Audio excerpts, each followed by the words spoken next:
I haven't read these lyrics in so long, and I'm thinking I was 26 years old when I wrote this. It was a very long time ago.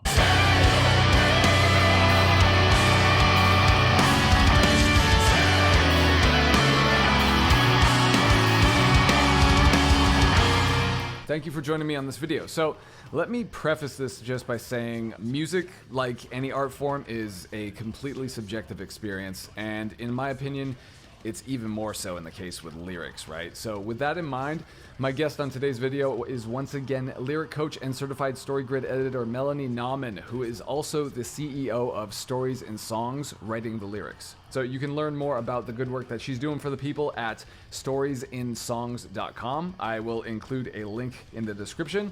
And she's also got a course all on lyric writing, so if you like what you see in this video and you're interested in digging deeper, you can check out her course at powerfullyrics.com. I will include that link in the description.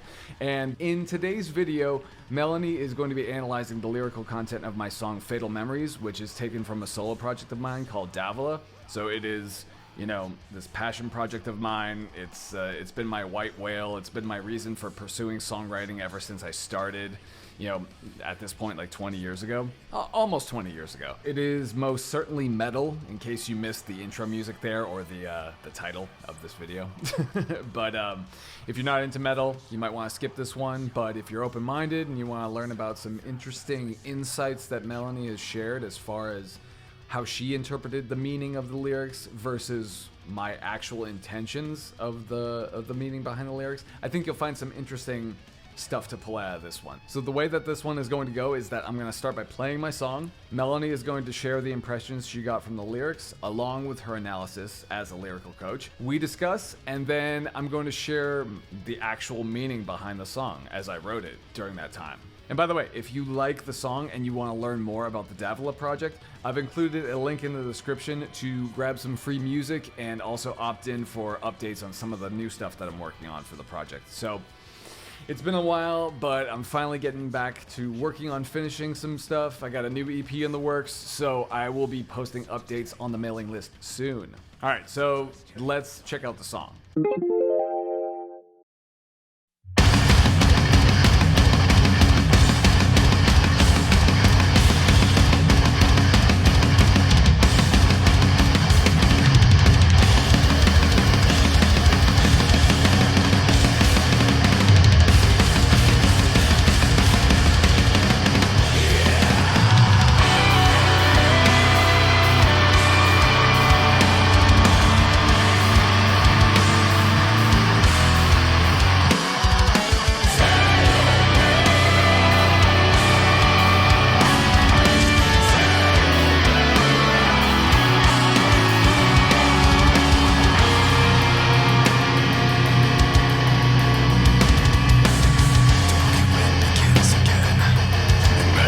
Disgrace lighting my stash in the midst of the nothingness. Find the ground underneath me. No relief will be given. Utilizing the dark to set me free. Within the schism, emotion and masochism. I seek no cure. My strength resides in the ways of my world. These are the ways of my world. God.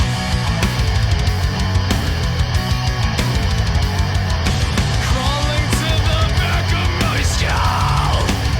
It seems. Crawling to the back of my skull. It seems that feeling coming tonight. Oh my God, it can't happen here. Not again.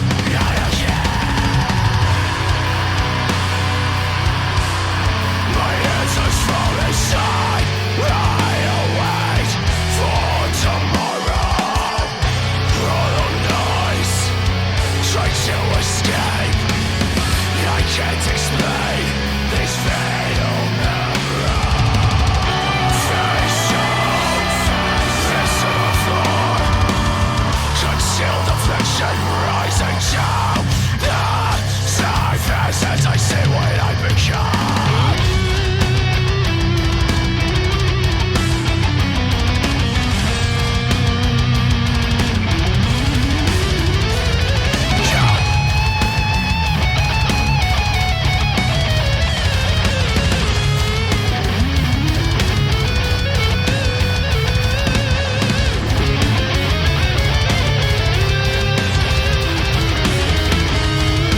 So Melanie and I had a lengthy discussion about this, probably much longer than what is appropriate for a video like this, but here's what she has to say about the story elements. So I thought like this song is about hitting enlightenment because the truth is revealed to the song's main character. He's finding the truth, and he is immersing himself like in darkness, and he's enjoying the pain, right? Because we have that song, that line, immersion in. I can't even say that word. Immersion Masochism. in masochism. Yeah, I'm sorry, I'm German. It's okay. Immersion in masochism.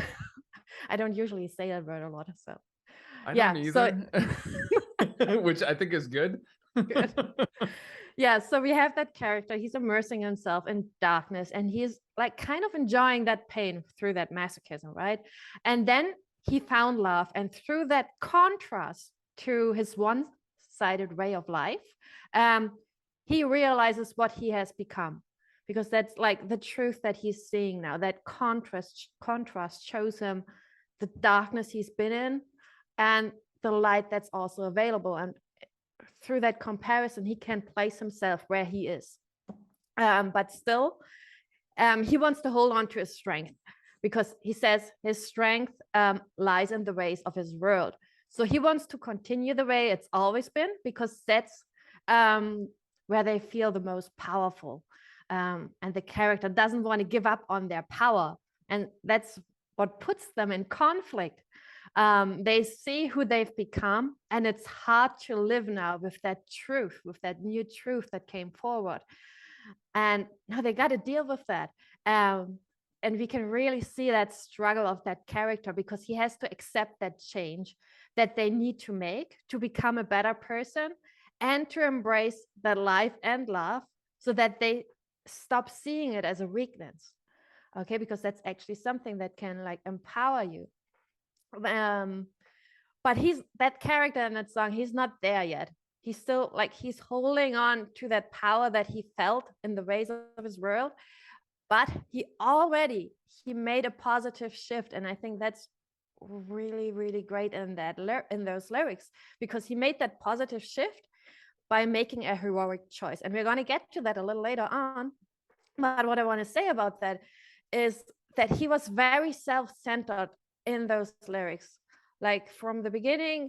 And then at one point, like he realizes that truth, and like, what am I going to do now with that truth? I can keep it to myself, or I can share it with someone, so for the benefit of whoever is in the same situation, maybe they can do something with this. And so he shares this insight. I never knew love until before, what's the line? I never knew love until I felt the light within the hate. So they are giving away something that's meaningful to someone else. So they stop being that self-centered, and they actually provide something for someone else. And that's a very positive shift from that self-centered person to sharing it. So I think that's something quite beautiful in those lyrics. Thank you. Wow, that was interesting. You know, if I could tell you, I think the motivation behind that line too is because, like, with any relationship, especially like if love is involved, obviously it allows you to be incredibly vulnerable. You have to be in a very vulnerable state to allow yourself to be open to give and receive love from somebody else. So if that relationship ends, right, and it can easily sour and just go the other way, right? Yeah. So it could easily turn to hate. It could turn to resentment. It could easily turn to something that's ugly. So it's kind of like, that was kind of like the whole play around with those confusing emotions at the time, because it's like, I didn't want to hate this person, yet the feelings of, trauma and all of that sort of stuff were so intense that it left all of these questions of like love and hate, and the fine line in between them. And like, it's like, which one came first? Like, did it take me to feel so horrible to realize that I'd lost something really good? That kind of thing. Like those kinds of things I thought was kind of interesting to write about. Yeah. But yeah, no, I think I mean, you're certainly right. It was very self-centered. Yeah, But for sure. that's okay, because we have that shift, and then we have that character transformation, that shift in how they see the world, or in their morality, that they finally do the right choice. And that's a positive message that we can give to the listener, because like we don't want to have a song that's like with the perfect character starting off, because no one can relate to that person, but everyone can relate to that person who's fallen into that pit, into that all is lost moment. They're stuck, they don't know how to go on. And it's not like, when I say self-centered, it's all about you. It's about that situation when only you is left, Right. when you don't have anything else to turn to, and you're just like in that dark place, and you only know that. So yeah, that's what I mean by like self-centered in the beginning, but then they do that switch and they share it with someone else, whoever wants to hear that there's still something positive out there. I mean, but both are true to your point. Like it is equally self-centered, because it's like, yeah, because the feelings were so intense, you can't help but be consumed in it. Um, especially if you're in a situation where no one else is around and you can't even, you know what I mean? It's like how could you not be self-centered in that? Like you have nothing to focus on but yourself, because you are the only thing that's around. So it's kind of like, which was good. It was really challenging, but at the same time, it was ultimately good, because there was no distractions and nothing to, keep you from actually facing the facts and finding that truth, and just like, confronting it, and at least attempting to start a different, trajectory. Yeah, it's a really interesting observation that I never expected to hear any of these things that you were telling me about the song, because for one, I never thought that anybody would care. For one, I didn't think that people would get it. I thought it was too cryptic. Like I thought the lines were a little too cryptic and a little too vague. Like it was stuff that made sense to me, but I never thought that it would resonate with anybody else. So the fact that you're picking up all this stuff, and you're even interpreting things in your own way, and having your own experiences with it, is kind of blowing my mind right now. So thank you. Awesome. So like, yes, when you say like you wrote it a little cryptic, like that's also one of the criteria that I look at when I analyze lyrics. Like, is the song easy to get? And that song, I didn't like check this off, because it's not that easy to get it. Okay. Right. It took me some time to like read it through couple of times, and then pick out all those pieces that you just mentioned, because they are there, but they are not like that obvious. And I don't know if you've heard of that, but they are like the surface level of the lyrics. I heard about that from the other podcast. I wish I knew that about songwriting, and they put like lyrics have like can be in written in 5 levels. Like there's a surface level when you have just telling. Yep. And down there, like the bottom of the sea, there's like poetry, like that no one gets. Right. Yeah. Yeah. And I put your song, like, even so, though it's not that easy to get, I'm still like level 3, like this. Ooh, I'm feeling it. I'm feeling what you mean. There's lots of showing. It's not telling me that much, but I just feel where you are. And that's like the place where they said there's the most life. Honestly, that's the biggest compliment I think anybody could ever give me on lyrics, because it's like, that was kind of by design. Like I didn't want things to be obvious, and I didn't want things to be like, it's not a pop song, clearly. It's like a raging death metal song. Like, so it's not meant to be something that you scratch the surface and it's right there. It's meant to be something that you have to dig into a little bit, just because that was the stuff that I grew up on. I was just kind of raised by those types of bands and artists, where it was more like you have to go hunting a little bit. So that's very, I consider that a huge compliment, and I'm bad with taking compliments. So thank you. All right. No, it's just what I wrote down. I have it all here. It's like, no, it's super cool. Yeah, It's super fascinating to hear all this. So yeah, so that's like another thing that I look at when I analyze a lyric, because like when there's just telling, it can be quite boring. Not like I just analyzed like also like Gloria Gaynor's song "I Will Survive," and that's very much like telling. She's just saying Right. everything that's happening, but it's so strong because the message of the lyrics, just how that character changes, it's just so empowering, so powerful. And that's, some lyrics are okay. It's like it fits to the message and everything that you want to communicate. But other songs, it's much better when you have this powerful emotions that are in there that are, sometimes are even stronger than the words. It's a great combo package, and that one is the strongest combo package you can have. Yeah, and also the like from this in this those lyrics, the imagery is very strong because I can like picture everything that's going on. But it's not like there's only imagery because there are songs like they are only describing everything, like the whole setting, and we don't have anything to go on what's actually happening. But you've weaved that into the song, so we have that imagery, we can picture something in our minds. It's not just the characters are not floating in the void and we have no idea where to place them, so that's really good. Wow. But again, as we said, like songs not that easy to get, and we don't get specific details on the situation because we don't know what put the character into that all is lost moment, into that crisis. We don't have anything to go on, Right. but we have that emotion, we can feel it.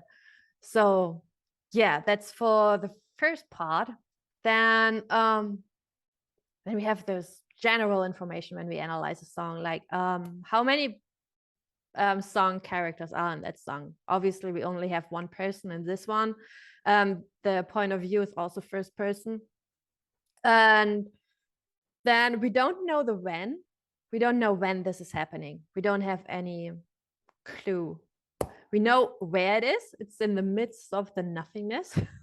That's right. For you it's the floor, but it's The in the void. midst of the nothingness. But In we the can still void. place that character because you have like put that character on the bottom of the darkness. That's where you put him, and we can like picture that. We can picture that darkness and that one person down there, and it's written in the present tense. So that's like some fairly easy criteria just to keep track of it. Sometimes like when you're writing an album, you just want to keep track of those things because you don't want every song to sound the same. Like it's everything is in the same place, everything is happening like in present tense or in past tense. You want to like have variety in it. That's why like I like to analyze songs, put them on the spreadsheet, and then I can compare everything to have that variation in them. So that's not really influencing the power of the lyrics, but it's just good to keep track of. Let's move over to your first line. You like wrote "the wicked wind begins again," and for me, or what I think, every lyric needs to start off strong, because like when we don't start off strong, then because the attention span of our audience or of humans in general is so short that if we don't capture their attention right with the first line, they're not going to listen to the whole of the song. So you have to hook them right with the first line. And one awesome way, and very powerful way, is to use a problem. Just address a problem in the first line, because every person is interested in problems. They want to know, like, how is that problem solved, or they feel, or they can connect to that problem. Oh, hey, that's me. I'm facing the same obstacle or the same challenge, and they just want to know, like, how is it going to be resolved? So you have like this narrative gap that opens. Oh, there's a problem. How is it going to be solved? So whenever you want to like capture the attention of your audience, just start with a problem. And you have that here too, because like there's the wicked wind that begins again, and that's like foreshadowing that something's going to happen, and we want to know more about that. You could also say like this is like the inciting incident, like there's something that throws the character out of character's life out of balance. But I think the problem is even stronger here, that we go with like the powerful problem. So that's like something that I count. Is the lyrics first line, is it strong enough to hook the audience's attention, or is it not? So point Well, here. thank you. Yeah, no, I take that as a compliment. We also have like the setting beginning, like we have 3 different types of beginning. It could be like an action, like character action. It can be a narrative beginning, like let me tell you the story of. Or Okay. we have the setting, like when you describe the stage or where it's happening. And we have that here. It's the wicked wind that begins again. It's an action, but it's more like the environment. Right. It's like we have described here. It's an observation of like what's about to happen, right? Yeah. So, and then I'll always look like I compare the first line and the last line. Like here we have the wicked wind begins again, and the last line is inanimate aggregate. So I'm looking like for are they connected? And especially I look if there's a change happening. Can we see a change between the first line and the last line? And I don't mean like the choice of words, but when you put a narrative in between, has the situation or the character changed from that first point to the last? We don't have that here in those lyrics. Yeah, I didn't But think like so, yeah. when you take the song I'm a Believer by the Monkees, they start with I thought love was only true in fairy tales. That's the first line, and the last line is I'm a believer. So that first and last line, that's like it shows the change or the character transformation that we experience in the song. And I think that's pretty cool. Like the audience's attention is there with the first line. They get like, I thought love was only true in fairy tales. That's also the problem. That's what they're interested in. And the last line they hear of the song is I'm a believer. They get away from that song with that powerful message that love, like in fairy tales, is indeed true. It can happen. So it's like enforcing that message. That's why I look at the first and last line and compare those two. Interesting. Very interesting. I haven't read these lyrics in so long, and I'm thinking I was 26 years old when I wrote this. It was a very long time ago. Wow. So what do So you think about them now that you read over them again? I mean, I remember exactly where I was when I wrote them, which and it's weird, like I remember the exact spot that I was. I had just gotten out of a relationship that was very tumultuous, and it just ended badly. And I had just moved out of where I was living. I was living with this person at the time. And after she and I split, I wound up bouncing around a couple of places, ended up finding a place on my own in a town that I had never really been to before. So I was just completely isolated, just kind of like there wasn't a lot of human contact. It was a very rural type area. I mean, Yeah. that's where I come from anyway. There's a lot of that type of stuff, but there were no friends. The family was pretty far away at the time, and I was just in a really bad place, just mentally, just a lot of depression, all that sort of stuff, a lot of intense feelings of like anger and resentment and confusion and all that. And I just, every time I look at the lyrics here, I remember, it's strange. I remember what the basement floor looked like. I had this apartment in a basement. It was like a house share type of thing. Like the landlord was above me in the house and I was in the basement.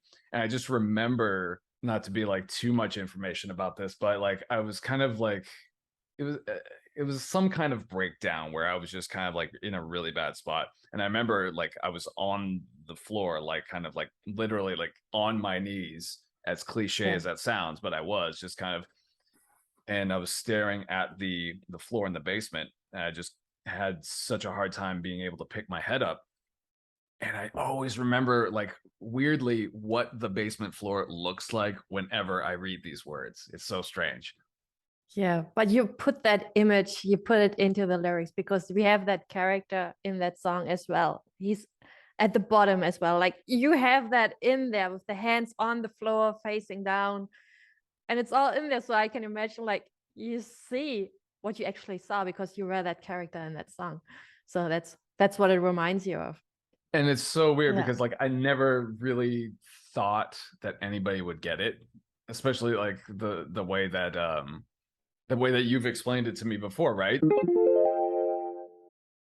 Okay, so I'm gonna leave it at that for now, just for the sake of time, because we have only scratched the surface on how in-depth this conversation goes. So if you're interested in seeing more, if you're interested in going deeper with checking out Melanie's analysis of my song, definitely drop me a comment and let me know. This might turn into a series of videos. We'll see. I have a ton of footage on this. Like, I think our conversation was at least 2, maybe even 3 hours. I don't know.